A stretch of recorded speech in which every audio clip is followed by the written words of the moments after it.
Gracias por escuchar los podcasts de Radio Nacional. Acceda a todos los programas en rtv.es/a la carta. Permitidme que salude a la ministra de Hacienda y Función Pública, María Jesús Montero. Buenos días. Hola, muy buenos días. Lo del añadido de Función Pública todavía nos cuesta un poco. Bueno, yo creo que ha sido tradicional en el Ministerio de Hacienda que la función pública estuviera, y yo encantada de asumir, pues ni más ni menos, que lo que tiene que ser la modernización de las administraciones y el cuidado de nuestros empleados públicos. Ministra, empezamos por lo último porque acabamos de conocer los datos del paro y lo cierto es que el número de parados registrados en las oficinas del antiguo INEM bajó en 82.500 personas en agosto. Es el sexto mes de descenso. ¿Qué valoración hacen desde el Gobierno? Bueno, es un magnífico dato, sin caer en la autocomplacencia, pero que nos está permitiendo constatar que está habiendo un crecimiento sostenido en el tiempo, que estamos saliendo de la situación económica derivada de esta pandemia de forma robusta, anticipando los cambios, las reformas que el Gobierno tenía en su hoja de ruta con la ayuda de los fondos europeos, y creo que es una esperanza para todos los ciudadanos que pone de manifiesto que este Gobierno ha gestionado la crisis de forma distinta, ocupándose de las personas, sin permitir que nadie se quedara atrás. Así que estos datos, la primera vez en un mes de agosto que se produce un descenso tan acusado, pone de manifiesto la recuperación del turismo, y todavía residualmente algún sector que en este último trimestre seguro que se va a incorporar, de manera que ojalá, igual que tenemos un 70% de la población vacunada, podamos volver a todos los datos prepandemia, que ya los estamos rozando pues en unas poquísimas semanas. Uh-huh. Hemos visto también en agosto otro de los elementos, digamos, inéditos en mucho tiempo, la inflación más alta en una década. Este escenario de precios altos, de aumento de la inflación, ¿a partir de qué momento hace saltar las luces rojas del Gobierno? Yo diría que el dato en sentido grueso va en esa dirección, pero cuando se analiza de forma más detallada, si se excluye el efecto que a nivel mundial internacional está teniendo los productos energéticos, el coste de la energía, estamos en torno a un 0,7 subyacente de inflación, lo cual es una cifra que es bastante razonable, y tanto el Banco Central Europeo como la Reserva Federal de Estados Unidos están teniendo unas proyecciones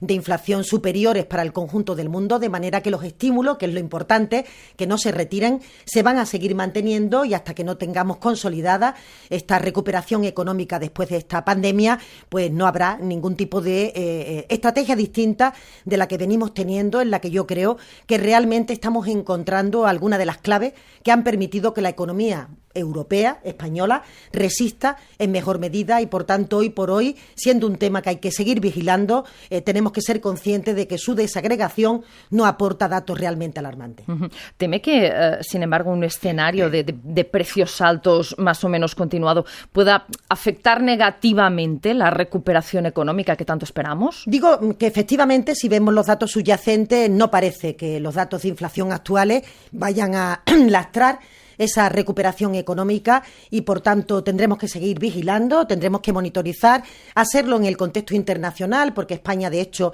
está registrando datos inferiores de los que se están registrando en países vecinos, insisto, en Estados Unidos. Por tanto, vigilancia, como siempre ocurre en el área económica, pero en este momento no es un motivo de alarma en el sentido que usted indicaba. Yo lo decía porque estos días justamente el vicepresidente del Banco Central Europeo, Luis de Guindos, alertaba, ¿no?, del impacto que pueden tener en países muy endeudados como el nuestro la inflación. Bueno, pero también reconocía, ¿no?, que el crecimiento económico en España estaba siguiendo una senda bastante acertada, que estábamos realmente haciendo posible que en este momento la situación económica derivada del virus no se tradujera en una pérdida de puestos de trabajo, que eso es lo importante, y el Gobierno desde el primer día se comprometió con la sociedad en trabajar para incrementar el número de ocupados en nuestro país y, por otra parte, para mejorar las condiciones laborales. El debate del salario mínimo es un debate importante. En este sentido, los datos de ocupación nos van acompañando, así que tengo esperanza y confianza en que todavía el futuro que queda por llegar va a ser mejor. Hablando precisamente del debate del salario mínimo, con esa cita, digamos, última y definitiva, por lo que ha dicho la ministra de Trabajo del próximo lunes, hace unos momentos el presidente de la patronal planteaba la posibilidad de un salario mínimo, digamos, descentralizado, es decir, de aplicarlo en unos territorios o en otros, ¿cómo verían esa posibilidad? Desde luego es compleja. Sí, es compleja y entiendo que hay un tipo de regulación estatal que debe de primar en todo el país, más allá de que, por supuesto, luego la capacidad de que los convenios colectivos sectoriales habitualmente puedan mejorar los datos de base, pues una realidad que vertebra las relaciones sociales en nuestro país. Hay que animarla, esa interlocución de sindicatos y empresarios. Yo estoy confiada en que una vez más se consiga un acuerdo en el marco del diálogo social, que ha sido una de las claves de éxito de que en este momento tengamos una economía sostenida, el que haya habido acuerdo entre empresarios y sindicatos, y por tanto no creo que fuera conveniente hacer distingos añadidos en relación con el territorio, porque hay que garantizar que un trabajador de este país desarrolle su actividad donde la desarrolle, tenga unas condiciones mínimas, que sean dignas, que sean condiciones que permita que una persona que tenga un salario pueda llegar a fin de mes. Así que creo que hay que abordarlo de forma global y no establecer distinciones que en este momento yo creo que complicarían más esa negociación que la facilitarían. Entiendo por las palabras, primero del presidente la semana pasada, pero también por lo dicho en las últimas horas por la ministra de Trabajo, que la decisión política está tomada, que falta fijar la cuantía. ¿Entenderían, digamos, que la patronal se descolgara de este primer gran acuerdo? Yo confío en que la responsabilidad que la COE ha demostrado a lo largo de toda la pandemia, desde que nos enfrentamos a la situación del virus, incluso previamente ha habido una disposición a que realmente la política económica del Gobierno esté concertada, esté consensuada entre agentes sociales. Esta es la mejor garantía de su perdurabilidad a lo largo del tiempo y, por tanto, yo prefiero confiar, dejar paso, dejar el espacio al diálogo social y que la patronal al final logre un equilibrio adecuado entre un crecimiento del empleo que ya está siendo sostenido 6 meses consecutivos, por tanto, que es una variable que hemos logrado aquilatar, y que eso se acompañe con una mejora de condiciones laborales que afecta fundamentalmente a los jóvenes, hay que decirlo, afecta también a las mujeres en mayor medida, a los contratos temporales, justamente los colectivos y los ámbitos del empleo donde estamos más preocupados, insisto, porque no se puede producir una precariedad añadida a la situación que ya tiene nuestra juventud, en la que este Gobierno quiere proyectar el futuro del país, como no puede ser de otra manera, y si son ellos los beneficiados, bienvenido sea. Ministra, la cuestión de la luz y de los altos precios de la electricidad, que vemos que es como veíamos en la cuestión de la inflación, es una materia de alto impacto económico, pero también político. ¿Usted se abre a seguir revisando la fiscalidad del recibo, el impuesto de la generación, por ejemplo? Sí, bueno, el impuesto de la generación está suspendido. El impuesto sobre el IVA también se ha bajado al 10%. Se eliminó el impuesto al sol, que también estaba justamente aquilatando también esa mayor fiscalidad sobre la energía. Yo creo que desde que el Gobierno de Pedro Sánchez llegó a Moncloa era muy consciente que había habido 7 años de desidia, de despreocupación del Partido Popular, en donde no solamente no se había avanzado respecto a la entrada de las energías renovables, sino que se habían producido políticas que caminaban en dirección contraria. En estos días estamos pagando una nueva sentencia de 1.500 millones de euros por un cambio de normativa no justificada que justamente penalizaba a la entrada de energías renovables. En el mercado eléctrico hay que hacer previsiones al medio plazo y nos encontramos con que no se había hecho la tarea y que teníamos que ponernos manos a la obra. Así se hizo desde Transición Ecológica y, por tanto, hay medidas en el medio plazo que se están tramitando desde el Fondo de Sostenibilidad del Sistema Eléctrico, la eliminación de los beneficios caídos del cielo, que es como se llama, ¿no?, la sobreretribución que tenían algunas energías. Tenemos que seguir trabajando y conjuntamente con la Unión Europea en ese medio plazo, pero hemos aplicado medidas coyunturales sabiendo que la evolución del precio mayorista de la luz no se traduce en la factura de la luz de forma automática, y por eso cuando todas las mañanas escuchamos cómo evoluciona el precio del gas o el precio mayorista, los ciudadanos no se tienen que alarmar, porque una cosa es cómo se compra ese precio mayorista y otra cosa es cómo después los ciudadanos compran la energía o se repercute en la factura cotidiana. Aún así, estos impuestos se van a quedar suspendidos durante el año 21. Mientras que exista ese incremento de la luz, mantendremos una política fiscal a la baja, pero tenemos que acometer otras medidas de calado, de profundidad, y espero encontrarnos en este caso con el apoyo del Partido Popular, principal partido de la oposición, porque quiero recordar que fueron ellos los que pusieron el impuesto eléctrico, el impuesto al sol, subieron el IVA, el señor Casado con su voto subió el IVA y ahora, sin embargo, cuando hemos planteado la bajada, no han votado a favor. Así que espero que no solo haya discursos que pretenden desgastar al gobierno, sino que aquí todos arrimemos el hombro, porque evidentemente los problemas de país nos conciernen a todos, uno esté en el gobierno o esté en la oposición. Ministra, nos acompaña Mercedes Ruiz, que es la jefa del área de Economía. Mercedes. Hola, buenos días, ministra. Muy buenos días. Estamos hablando de impuestos a la electricidad. Parece que es lo más fácil que se puede hacer en lo más inmediato, ¿no? Las otras medidas van un poco más a largo plazo. Esa suspensión del impuesto a la generación eléctrica, la bajada del IVA al 10% que se va a mantener durante este año, ¿se plantean mantenerlo, prorrogarlo en 2022? ¿Se plantean tocar algún otro tipo de impuestos para actuar de forma más inmediata? La suspensión sobre la fiscalidad que le afecta a la energía está provocando en torno a un 12-15%, depende de los rangos, en la bajada del recibo de la luz. Es una situación que vamos a mantener en la previsión que tenemos hasta el 31 de diciembre y todavía es prematuro pensar qué va a ocurrir en el año 22. Nosotros creemos que las medidas que vamos a adoptar, que estamos adoptando, su entrada en vigor, que básicamente van a ser en ese año, van a surtir efecto, así que es prematuro. Evidentemente el gobierno no se cierra nada, en este momento está explorando todas las alternativas, incluso ha impulsado una comisión dentro del Congreso de los Diputados para recibir las aportaciones y las sugerencias de todos los grupos políticos, desde la honestidad intelectual, porque se escuchan a veces determinadas propuestas que no son aplicables en el marco europeo, que son populistas, que son simplemente escurrir el bulto, como las que, insisto, ¿no?, pide bajada fiscal el Partido Popular cuando ya se ha hecho. Entonces no tiene ningún sentido que venga con este tipo de planteamientos. Por tanto, vamos a ser prudentes, estamos abiertos a cualquier escenario, pero en este caso lo importante son los próximos meses y desde luego en tema de fiscalidad está garantizada esa reducción del recibo en torno, insisto, de un 12% y por tanto esa pérdida de recaudación para el conjunto de la hacienda pública, que bien empleada está si es percibida como los ciudadanos, como una ayuda,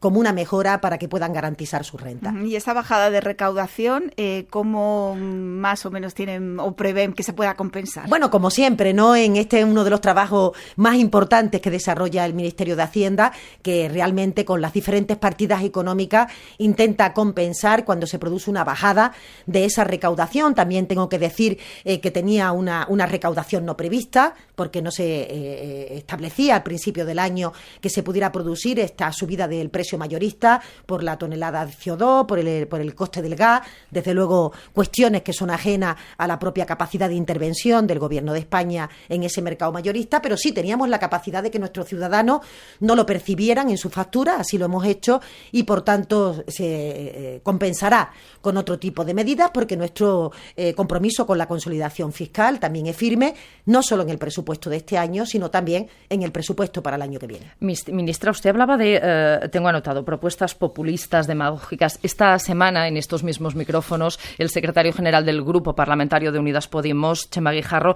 les acusaba de falta de valentía, alentaba movilizaciones en la calle, aunque después es verdad que ha matizado algo sus palabras. ¿Son justas estas acusaciones viniendo del partido que forma parte de la coalición de gobierno? Bueno, yo diría que, por supuesto, cuando uno convive en un gobierno de coalición, también está con diferentes formas de hacer política, diferentes sensibilidades que probablemente en términos personales yo no practicaría, porque no me parecería coherente estar participando del gobierno y por otra parte pues estar alentando, ¿no?, a que los ciudadanos, que además se sabe que eso no tiene ningún tipo de efecto porque las medidas que el gobierno pueda acometer las está acometiendo, pero yo respeto profundamente la cultura de cada uno, la capacidad que tenemos cada uno de visibilizarnos y muchas veces chocamos con esta cuestión, ¿no?, que parece que cuando existe un problema dentro del gobierno, pues el grupo mayoritario tiene una mayor responsabilidad y así yo lo vivo. Somos, desde luego, el partido que mayoritariamente votaron los ciudadanos, el Partido Socialista, y por tanto nos hacemos cargo de los problemas que se generan por nuestra propia actividad y también de los que hemos heredado del Partido Popular y de la incomprensión, a veces de alguna parte, ¿no?, de algunos interlocutores en nuestros propios socios de gobierno. Pero yo lo llevo con bastante deportividad. Lo importante importante es que los ciudadanos sepan que este gobierno es un gobierno estable, que se preocupa por cada una de las personas, que no va a dejar a nadie atrás, que es muy consciente de los problemas que tiene, también de los logros que vamos consiguiendo y, por tanto, un gobierno para la ciudadanía que todo el día está escuchando a la ciudadanía. Te podrá gustar más o menos cómo así se expresa, pero yo, desde luego, lo expreso y lo recojo con bastante capacidad política de que me sirva para estimularme en el día a día de mis acciones. Desde luego, es cierto, como nos dicen muchas veces desde Unidas Podemos, que no estamos acostumbrados a un gobierno de coalición, es la primera experiencia, pero resulta chocante hacer oposición desde el Consejo de Ministros. Bueno, yo tengo mi opinión particular, como le decía, respecto a esta cuestión y yo no lo haría de esta manera. También hay diferentes interlocutores, diferentes portavoces en Unidas Podemos, unos practican más ese tipo de política, otros están más incorporados, más involucrados en la actividad cotidiana del gobierno. Yo estoy contenta con el funcionamiento del gobierno de coalición. Creo que hemos tenido la suerte en nuestro país de que esta crisis se haya gestionado por un gobierno de izquierda que está transmitiendo con datos, con hechos, que la gestión distinta de la crisis económica no produce una salida masiva de personas del mercado laboral, que se preocupa por dignificar sus condiciones laborales, porque las empresas hagan una transición hacia una nueva forma de entender también las relaciones productivas y la propia relación con el medio ambiente distinta. Y estoy muy ilusionada con lo que queda de legislatura. Hemos tenido la posibilidad durante el tiempo en donde hemos estado prácticamente dedicados a la pandemia de compatibilizarlo con una agenda de reforma del Gobierno de España en la parte económica, en la parte social, persiguiendo esa recuperación justa que el presidente del Gobierno trasladó en el día de ayer y, por tanto, tenemos recursos que proceden de Europa, tenemos las ideas claras de a dónde tenemos que conducir el país. Ojalá nos acompañara una oposición que estuviera dispuesta a un sentido del patriotismo que va más allá de los intereses partidistas de un momento, de un rato, pero tenemos suficientes elementos para que después, en el año 23, cuando acabe esta legislatura, hayamos construido un país mucho más fuerte, mucho más solidario, en donde nadie se va a quedar atrás y en donde realmente nos caminamos hacia una transición digital y una transición verde, que es como está pintado el futuro. Ministra, hace un par de días, Joan Baldoví, también en este programa, el diputado de Compromís, me llamaba la atención porque advertía al Gobierno que si no actuaba de forma convincente y urgente en la cuestión de la escalada de los precios de la luz, vendría otro gobierno. ¿Ustedes temen que la falta de soluciones inmediatas a corto plazo pueda pasarles factura, especialmente entre los sectores más vulnerables, entre el posible electorado? Yo diría que los sectores más vulnerables, justamente en esta ocasión, están protegidos porque el Gobierno, antes incluso de estos incrementos del precio mayorista, había transmitido una cobertura del bono social y, concretamente, cuando se declararon los primeros estados de alarma, una de nuestras principales preocupaciones fue que nadie en nuestro país, por motivo de capacidad económica, se le cortara la luz, se quedara sin capacidad de calefacción, sin capacidad de refrigeración. Yo soy del sur y, por tanto, para nosotros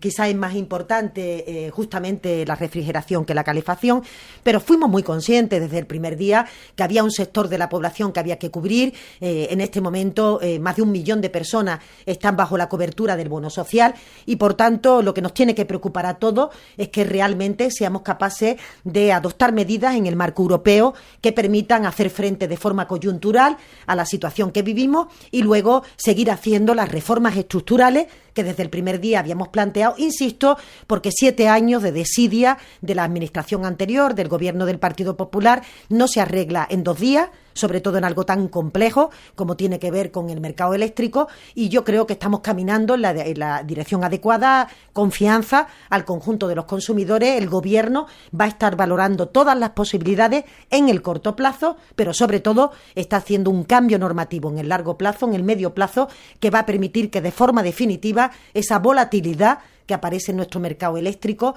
de los precios de la luz se estabilice y, por tanto, no tengamos que asistir a situaciones de este tipo que, por otra parte, han sido siempre una constante en todos los gobiernos cuando están en un periodo suficiente en la Moncloa. Ministra, apuntaba usted al bono social. Si la situación empeora, se complica, si seguimos con esta escalada, ¿se plantean reforzarlo, ampliarlo? Sí, pero de hecho se están adoptando medidas todos los días que permiten ampliar el bono social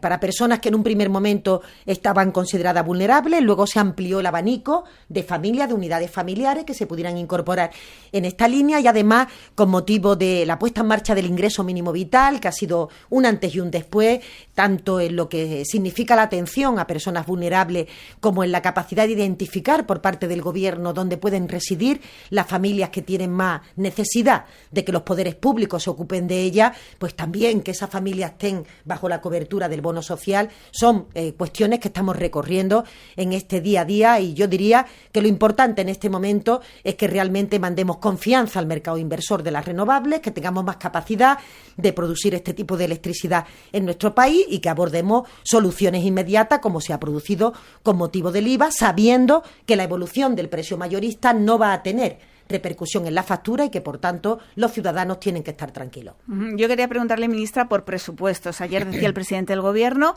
finales de septiembre, principios de octubre, se presentarán las cuentas para el año que viene. Se retoma más o menos el calendario normal, ¿no?, de presentación. ¿Cómo van las conversaciones entre los socios de Gobierno con otros grupos parlamentarios para sacar adelante esas cuentas para el año que viene? Bueno, estoy muy ilusionada con las cuentas para el año que viene. Tenemos que ser conscientes de que tenemos una oportunidad histórica, ¿no?, de la mano de los 72.000 millones de los fondos europeos que nos permiten acometer inversiones que, de no ser por eso, hubieran sido más espaciadas en el tiempo, se hubieran hecho, porque al final el diseño político, ¿no?, que el Gobierno ha hecho en materia económica pasaba por transitar desde la reforma de la formación profesional, la capacidad de revisar nuestra política de cuidado, tener la capacidad de que nuestras empresas vayan incorporando elementos de la transición ecológica tanto en la utilización de sus procesos productivos como finalmente en los productos que salen al mercado, el vehículo eléctrico y otros ejemplos que podíamos poner en este sentido que estaban en el centro de la agenda económica. Las cuentas van a acompañar todo ese proceso y vamos a tener capacidad suficiente, como digo, para que en este país, en el año 22, dejemos definitivamente atrás la pandemia, que para ello la ciencia nos ha aportado la solución y yo quiero reconocer el trabajo de los sanitarios, por supuesto, de mis compañeros, de los investigadores que han estado ahí también posibilitando en un tiempo récord una vacuna que hoy por hoy es la mejor terapia que tenemos para todo, para la economía, para que los ciudadanos estén tranquilos, para que podamos recuperar ámbitos de convivencia en el deporte, en la cultura, en todos estos sitios. Estoy ilusionada con esas cuentas y estoy convencida de que nadie se podrá sustraer, nadie que quiera contribuir al progreso del país, aquellos que se autoexcluyen porque entienden que el desgaste al Gobierno es su única capacidad política, pues evidentemente no estarán. Pero tanto Unidas Podemos en las conversaciones que ya he reanudado, pero que no vamos a retransmitir, como siempre digo, porque si no se peligra el resultado final y lo importante es que haya cuentas públicas, y el resto de grupos estoy convencida que acompañarán estas cuentas públicas que son buenas para los ciudadanos y que nos van a permitir superar de forma definitiva algo que le ha pasado a nuestra generación y que ojalá en el futuro de las generaciones no se vuelva a producir el que aparezca un virus que irrumpa y que de alguna manera pues que complique la vida del conjunto del mundo y ya lo dejemos pues eso, definitivamente como algo que podremos contar a nuestros hijos o a nuestros nietos. Una cuestión. El año pasado negociaron con Esquerra una armonización fiscal en España. Este verano volvió a surgir ese debate con la posibilidad de un impuesto para Madrid que usted negó. Ayer conocíamos que el Gobierno de Madrid, de Díaz Ayuso, va a eliminar los impuestos autonómicos que le quedaban. ¿Cómo valora esa decisión? Bueno, qué curioso, ¿no? Porque justamente lo importante de esa propuesta no es lo que en este caso la Administración Pública dejaría de recaudar, porque estamos hablando de algo en torno a 3 millones de euros, que entenderán ustedes que con la financiación más alta de la historia que ha tenido la Comunidad de Madrid, de la mano del Gobierno socialista, más de 16.000 millones de euros, en torno a 16.000 millones de euros, no son cantidades significativas. Lo que puede preocupar de esa propuesta es que se esté ejerciendo populismo fiscal, ¿no? Que el populismo fiscal que la señora Díaz Ayuso parece que lleva como bandera, creo que la única forma de combatirlo es a través de la pedagogía fiscal, y es importante saber que los servicios públicos son la garantía de seguridad de los ciudadanos, que evidentemente con los impuestos se paga el que tengamos una sociedad, al menos en lo básico, que sea justa para todos, sanidad pública, educación gratuita, sistema de pensiones que proteja a nuestros mayores. Esto se paga por la vía de los impuestos. Y en segundo lugar, también creo que es importante saber que no son los territorios los que pagan impuestos, son las personas. Y por tanto tiene que haber una cierta equidad en las cargas fiscales que los ciudadanos españoles tengan en el conjunto del país, pidiendo nosotros en Europa que no se produzcan situaciones no deseadas en las que un determinado territorio, por ejercer determinada centralidad o determinada capitalidad, pueda tener más capacidad económica frente a otros territorios en los que no existe esas mismas condiciones de capitalidad y que se ven obligados a tener que sobreesforzarse para que no se produzcan salida de capitales, movimientos de personas atraídos por esa suerte, ¿no?, de reclamo fiscal. Yo creo que es muy malo para el conjunto de la sociedad ejercer ese populismo. Desde luego, desde el Ministerio de Hacienda vamos a seguir explicando una y otra vez que la fiscalidad, cuando es justa, cuando es progresiva, cuando cada uno aporta según su capacidad y recibe en lo básico según su necesidad, estamos construyendo sociedades desarrolladas, sociedades solidarias, y tenemos que alejarnos de los discursos que se protagonizan últimamente desde la Comunidad de Madrid, de que España nos roba o similares, ¿no?, al eslogan España nos roba, que nos recuerda pues una suerte de nacionalismo que no es deseado porque los madrileños siempre han vertebrado España y por tanto no tendría ningún tipo de sentido de que ahora desde la propia capital de España asistiéramos a elementos diferenciadores que pusieran realmente en aprieto al resto de territorio, que lo que aspiran es a tener recursos suficientes que hagan que los ciudadanos también en los servicios públicos vean la excelencia y se retribuyan a los empleados públicos de forma correcta. Y en el tema, por ejemplo, de los peajes que ahora estamos contando estos días, la ya suspensión de peajes en estos tramos de carreteras, sobre todo que afectan a Cataluña, ¿qué modelo, qué planteamiento se hace el Ejecutivo para, bueno, pues ahora para asumir el mantenimiento de esos tramos que pasan a titularidad pública? Claro, yo creo que el gran agravio que existía en algunas partes de España es que solo algunos ciudadanos que estaban concentrados en alguna parte territorial, y en la comunidad autónoma andaluza, por ejemplo, somos bastante conscientes porque ha habido casi 40 años de pago de peaje, ¿no?, en algunos tramos, en este caso vinculados a la provincia de Cádiz, que desde la llegada del gobierno de Pedro Sánchez comprometimos su retirada, y conforme esas concesiones han ido caducando, han ido terminando, las hemos asumido desde la parte pública. Y lo que sí, este país tendrá que abordar un debate que la ministra de Transporte también ha ido trasladando en las últimas semanas, que tiene que ver con el sostenimiento de nuestra república al estilo de lo que se hace en el conjunto de Europa. Hay diferentes modelos, queremos hablar, queremos consensuar, pero se trata no de que unos determinados ciudadanos tengan que pagar su propia infraestructura, sino que asistamos a un modelo que sea sostenible en el tiempo, en donde nuestras carreteras cuenten con la inversión adecuada, que ha habido también una gran falta de inversión en el sostenimiento de las carreteras, lo cual está asociado también a la siniestralidad en la vía pública, los accidentes de tráfico, y tenemos que hacerlo de forma consensuada, razonable. Estoy convencida de que a lo largo de la legislatura conseguiremos ese modelo que permita la financiación, un elemento que cualquiera que viaje por Francia, por otros países, llevan años que están siendo instalados y tenemos que ver las mejores prácticas para poder incorporarlas a nuestro país. En esa línea trabajamos, eso es un trabajo del medio plazo y por tanto es el Ministerio de Transporte el encargado, echaremos una mano en la medida que podamos, pero el encargado de poner encima de la mesa un modelo que permita consensuarse con el resto de actores y por tanto que no sea gravoso para los ciudadanos, pero que sea una garantía de la seguridad en nuestras carreteras. Ministra, es evidente que es competencia de la ministra de Transportes, pero se lo preguntamos también por el impacto que tienen las arcas públicas. ¿Considera progresivo que todo el mundo pague por usar las carreteras? Yo diría que lo que sería regresivo, lo que es regresivo, es que solo una parte de ciudadanos paguen por utilizar un tramo de carretera. Ese ha sido el modelo que nuestro país ha tenido en los últimos años y